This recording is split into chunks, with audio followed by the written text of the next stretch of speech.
Hey guys, welcome back. So by the end of this video, you will have a roadmap to where you'll be able to start taking back control of your money with the ultimate goal of not having to rely on a paycheck any longer.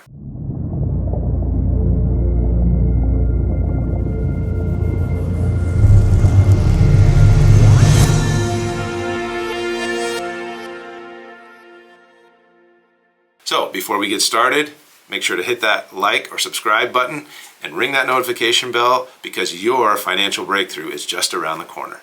So the first thing we need to go over is what is financial independence. Now, there's many different definitions that people use, but for this video, the definition we're going to use for financial independence is when you have enough money coming in from multiple income streams that you no longer have to worry about relying on a traditional employment to be able to make up for your living expenses. So most people would call this definition being rich, like you have so much money that you don't have to worry about work anymore.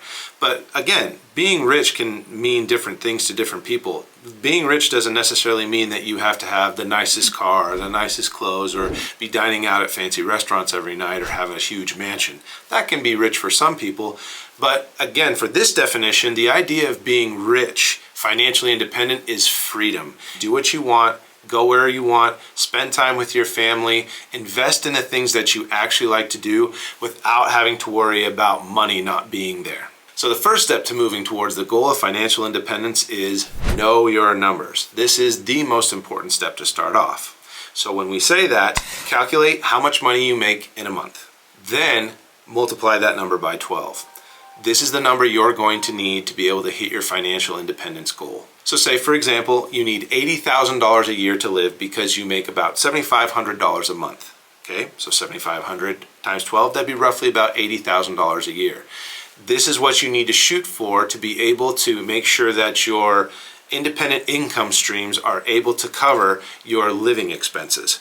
So if whatever you got going on, side hustle, investment portfolio, properties you own, assets, things like that, if the money that they're bringing in is enough to sustain you to where you don't have to worry about going back to work, that is how much money you're going to need to hit your financial independence number. So a very straightforward method that people can go about trying to hit this baseline number is, okay, sit down with your spouse or whoever and start to really crunch the numbers and say, okay, how much money do we need to be making with passive income to be able to cover for how much we would be making if we were working? What do you need to be doing to be able to bring in that amount of income to where you could quit your job and go down the road of financial independence?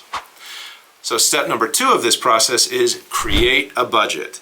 Now, budget is kind of a nasty word that people don't like to talk about. It kind of sounds like the word diet. A budget just helps you keep track of the money that you currently have coming in versus what you have going out. That's the easiest way to look at it. Don't look at it as something as painful or, oh, I'm not going to be able to buy some things that I really like because we're on a budget. Just look at it as like I'm being responsible of the money that's coming in and making sure that what's going out is not exceeding what's coming in. That's the simplest way to look at a budget. So certain expenses that you have that are unnecessary expenses, how much do people typically spend on things like Hulu, things like Prime, things like Netflix, things like Disney Plus? Maybe you go to the grocery store a little more often than you thought you did. I know for my wife and I, when we sat down and we actually went over just the amount that we would spend in groceries every month, we thought that we were spending this amount when we realized that all those extra trips to the grocery store or the convenience store or things of that nature, those little trips that we thought weren't a big deal added up significantly to in the tune of sometimes $300 or $400 extra a month that we thought we were very frugal with. So when you start laying out every single expense versus how much money you're actually bringing in, you'll be able to calculate how much money you can free up to possibly put back into investing. So one of the best tips I can give when you're coming up with the budget is to have that number that we talked about in the first step in mind, that financial independence number. What is a number that's really important to you? For some people, if you just made $60,000 a year without having to worry about where the money was coming from, you were making that enough off your passive income that you didn't have to worry about it. The goal being in order to make this financial independence number a reality. If it's not important to you, you're not going to do it and you won't even start a budget. And if you do, you'll probably stop right away. So it has to be a number that is important to you and that you know that you can hit. So there's a lot to be said about the importance of building multiple streams of income. The reason being mainly, obviously, again, not putting all of your eggs into one basket. You want to look at how you can start diversifying your income. And there's many different avenues that you can go down. So things like real estate investing, perhaps going online and learning about affiliate marketing, perhaps going and getting a license in a different line of work like real estate agent's license or your life insurance license. There's many different ways that you can diversify your income to where you are bringing in multiple streams in order to replace your current line of work. The value of diversifying your income streams is the same as diversifying your investment portfolio. If one thing was to happen to one of your income streams, you will have multiple streams going in other directions to where you will not be completely dependent on that one thing. So for example, if you were to lose your job where you're currently working, you would hopefully have set up some other things that you are doing to where you can make up for that loss of income while you're trying to get your feet back on the road. And then number 4, keep in mind, invest for the long term. So when we talk about investing for the long term, we want to be investing in things that are going to last for the long term, that we know will have value over time. So this is putting your time and energy in things that you know over time will most likely pay off good dividends. So for example, if you are trying to learn a new business and that business requires a license, put in time to go get the license and then learn that skill as best as you can so that you can be the best at what you're doing so that you can start maximizing your income in that particular field. Take some time, do your research, talk to other people in that industry, really start to develop an awareness and a skill and an acumen for what it is you're trying to get into. And other things that you can invest in that are tangible and will have value over time are things like stocks, things like bonds. Again, you don't just want to dive into this stuff right off the cuff. You want to be able to go and speak with someone who has knowledge on these things, perhaps a financial advisor that can give you good information and help you make the best possible decisions for the goals that you're trying to accomplish. Things like precious metals and land are always valuable, tangible assets over time as well. Things that have shown since the beginning of human history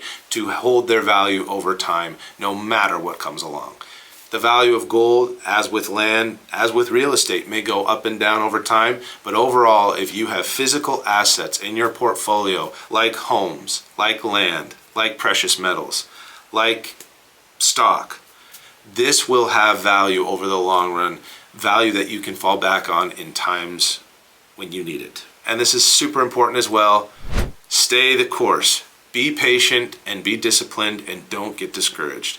This is so important because when any of us have a goal that we want to hit, sometimes the journey can be really hard. You can get sidetracked, you can get discouraged, you can lose sight of what you're really after. That is the value of laying out and writing out exactly what it is you want. Go back to that goal and that budget whenever you feel like you're getting discouraged, whenever you feel like you're not making headway in the goal that you're trying to achieve. The value of being able to go and see what it is you're trying to accomplish, and then reminding yourself, wait a minute, I feel like I'm not making any headway, but I am this much closer to my goal than I was 1 month ago, 2 months ago, 5 months ago, a year ago. Look how much distance I've covered. I'm that much closer to hitting my goal. So that's really what will help you get back on track. Put simply, financial independence is a long-term goal that requires patience and perseverance, but pays off huge in the end. All right.